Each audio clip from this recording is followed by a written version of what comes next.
When it comes to impact training, I personally prefer punching bags versus a makiwara. Makiwara is good for certain things, but not for the combinations that I'm going to show you here. Punching bags are more absorbent.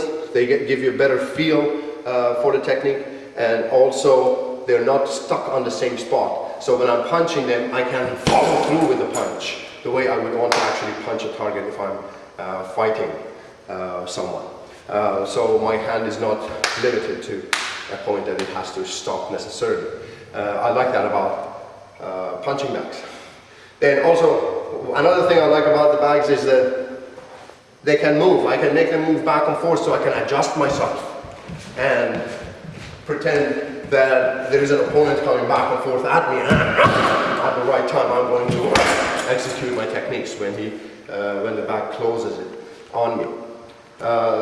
There is a number of things, number of techniques. Pretty much most of our basic techniques I can practice against a punching bag. Also, I can practice these techniques in free form, the kicks, for example, that I couldn't do against a makiwara, but I can do with a bag.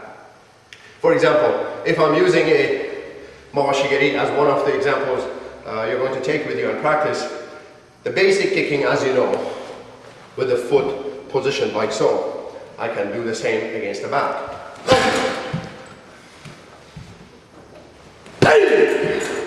Or I can kick with the top of my foot, like so.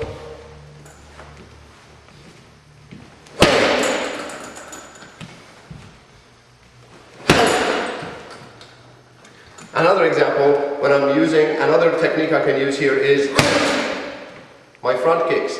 As you notice, I'm kicking the bottom of the punching bag.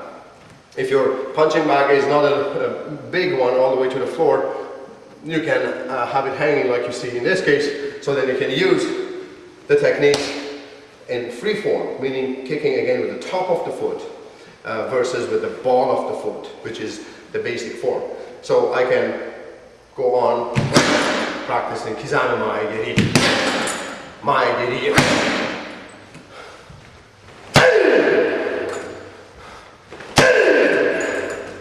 then I can also use my basic front kicks, kick them with the ball of my foot. As it goes back and forth, adjust yourself.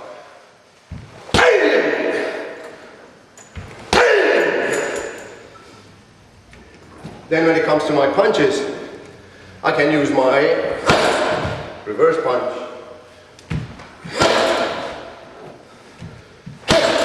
or circular hook punch. Position yourself, turn into it, combine,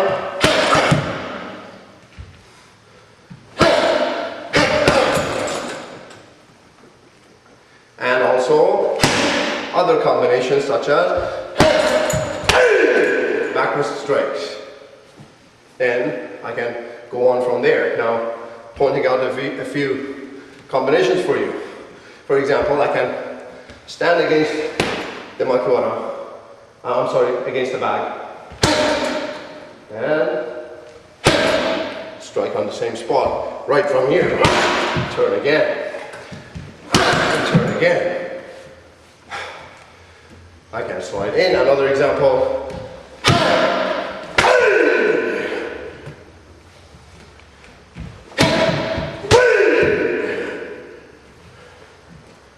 I can also bring in different ways of practicing these. I can start from a distance, moving in with a step taken. Watching again here. I'm not turning right from here. I'm taking a step. Then I turn from there. Then right from there I turn into it again. Then I can bring in different types of kicks as well. For example, oshiroma oshigiri. I'm going to have it, preferably if you're not comfortable with the kicks yet, have it sitting there so it's not flying back and forth. Look at your target, turn, make eye contact with the target, and kick from there. Then as you get comfortable, start adding more speed to it. Then combine. So I can, for example, shigiri, shigiri,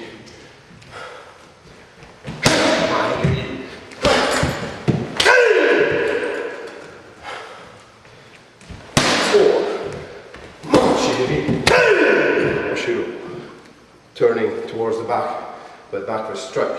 2, 3, 4, 5, 6, 7,